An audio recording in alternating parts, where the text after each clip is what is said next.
Aha ko te aha, kei roto te aho matua me ngā whakaaro o te kura kaupapa, ngā tino hua o te ao Māori. Mehe mea ka takahi I tērā ara, kāre kore ka tai ki tētahi taumata kē.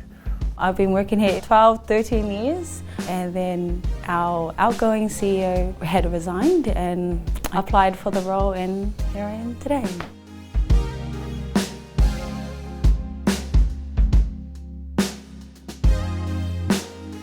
Hiri tēnei no Te Aupōuri, Ngāti Wai, Te Aitanga Hauti, Ngāti Porauhoki.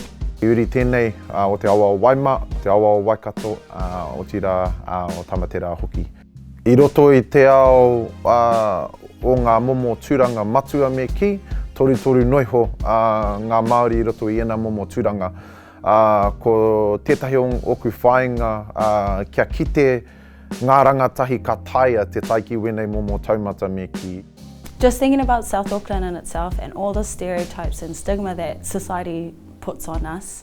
Growing up and being Māori wahine wasn't something that, outwardly people were proud of, but growing up from kohanga to rumaki reo to then going to total immersion in kura, I was always in a place of safety.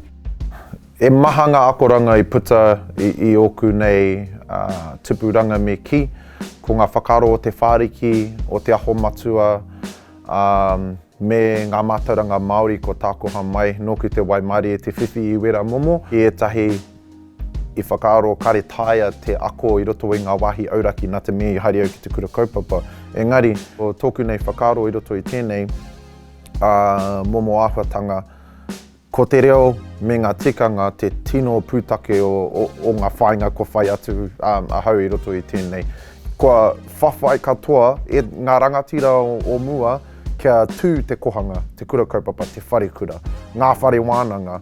Nō reira, mea kei reiranga ara, e koe kei te kitenga hua o roto I ngā raukura me ki o era wāhi, mā tērā ka mōhio he hua o roto era o ngā mahi.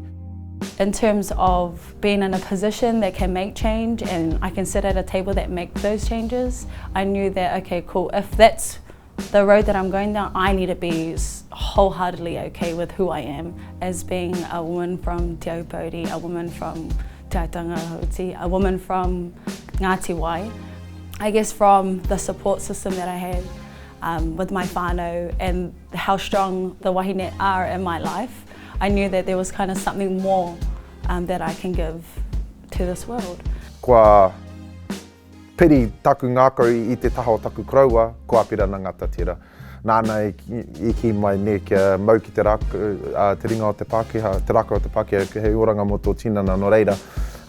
Koera tētahi o ngā mea kua mahia e au, kua kura kaupapa Māori, hari ki te whare wānanga auraki me ki, ka hono ngā mea e rua, me ngā ao e rua, hei kōkiri mō tō mātou iwi, no reira, koina mai ho.